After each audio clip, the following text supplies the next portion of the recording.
Have you ever polluted or witnessed anyone pollute the ocean? Personally, I have never, but my friend used to throw his beer bottles into the ocean all the time when he was done with them. He was too drunk to really think about what he was really doing. I guess I've never really thought about it either.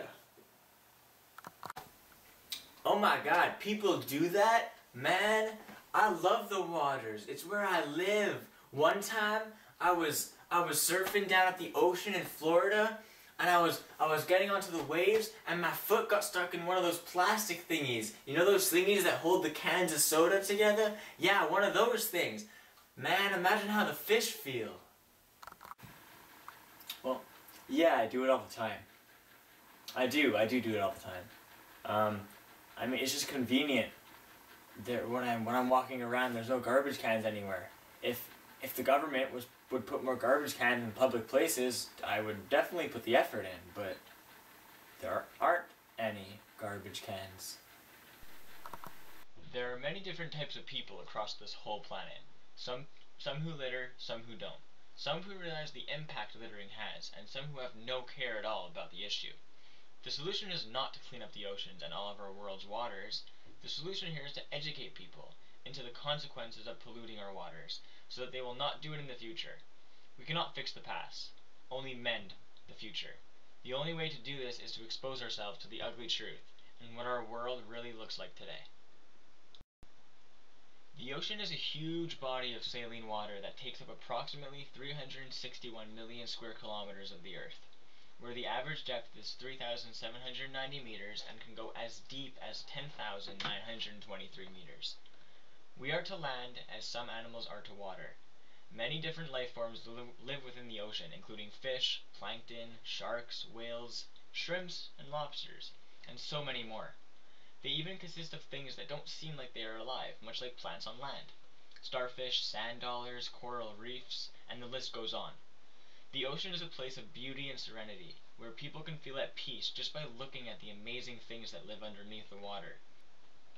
But this is the reality today. The reality today is devastating, and the images you are seeing right now are not just in countries that have a higher pollution rate.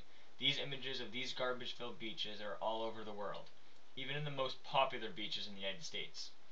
Some places are definitely worse than others, such as Hawaii, Japan, Spain, and Italy are some of the most littered beaches in the world.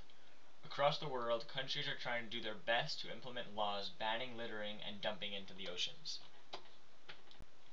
The environmental movement began in the United States during the 1960s, and the Marine Protection, Research, and Sanctuaries Act got passed in the United States in 1972. Although this act was later amended, it was a huge eye-opener for the public and one of the key events to bring marine issues to the front of the list of environmental issues in the United States.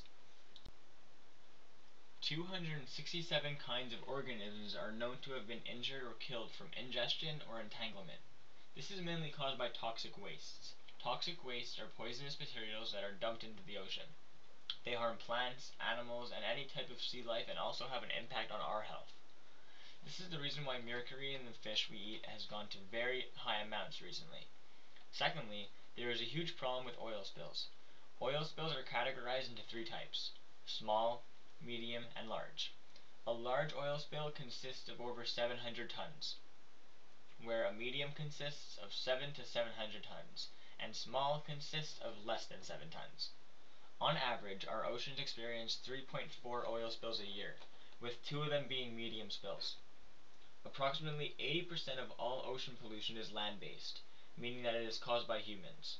The other 20% are caused in ocean. The 3 highest polluting activities are from cruise ships that dump waste into the ocean, oil spills, which I mentioned before, and normal garbage dumping from the shores. Water pollution can be extremely damaging to the economy. This is because it can get very expensive to clean up the shores and even the ocean if we can. If we look away from trying to clean up the past and only look into the future, it will still be expensive.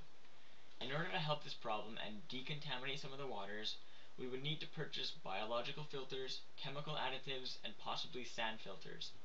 These type of processes are already being thought of, but governments are always trying to clean up what has already been done. The cost of cleanup greatly depends on the location. If the location is easily accessible, it will be much cheaper. Another thing to take into consideration is the contamination size and the type of pollutant may have an effect as well. Is it garbage debris or is it chemical based? How about socially?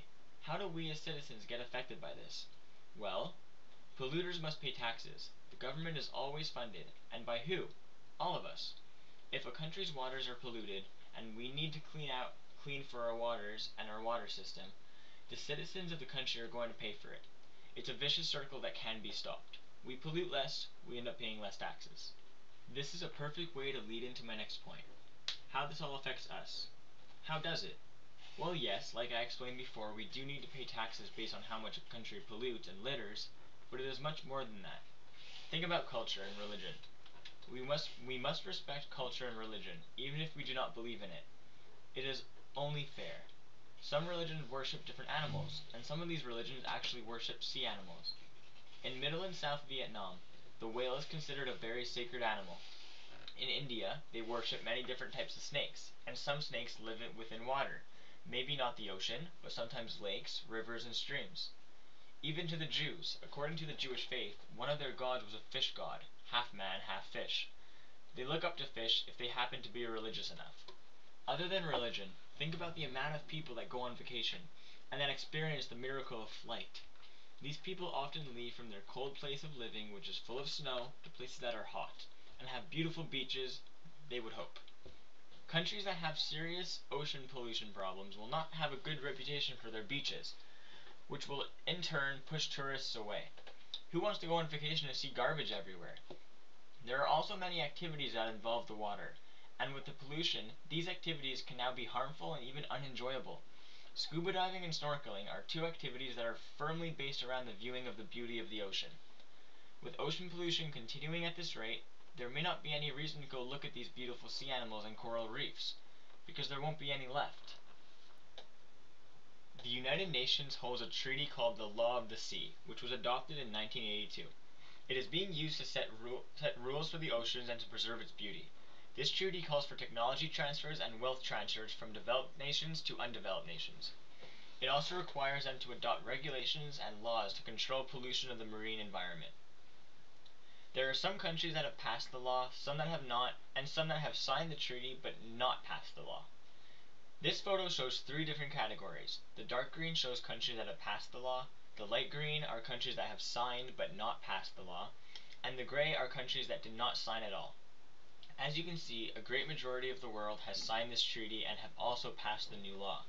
Unfortunately, the United States of America have decided not to pass the law, but they did sign the treaty, which gives us some hope. It is very reflective that they have not passed the law, as the United States is extremely polluted. In the future, we hope that the United States will become on board with this treaty. These are the type of things that we can very well see today. Look at how fascinating it is. The amount of beautiful fish and living organisms that fill the ocean. With everything that we talked about in this short documentary, does it make you realize something? Does it make you realize that maybe this planet isn't ours?